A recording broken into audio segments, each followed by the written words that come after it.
सोलापुरात पुष्पा स्टाईल चालवल्या जाणाऱ्या दारूच्या कारखान्यावर ग्रामीण पोलिसांनी कारवाई केली आहे। 1,54,00,000चा मुद्देमाल कारवाईमध्ये जप्त करण्यात आलाय।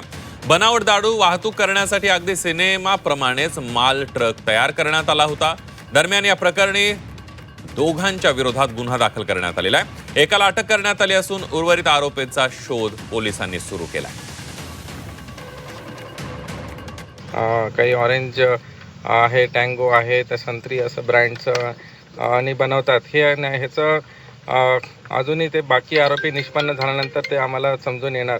काही बाहेरचं जिल्ह्यामध्ये काही आरोपी आहे, मुंबई, धुळे असं ठिकाणी आहे।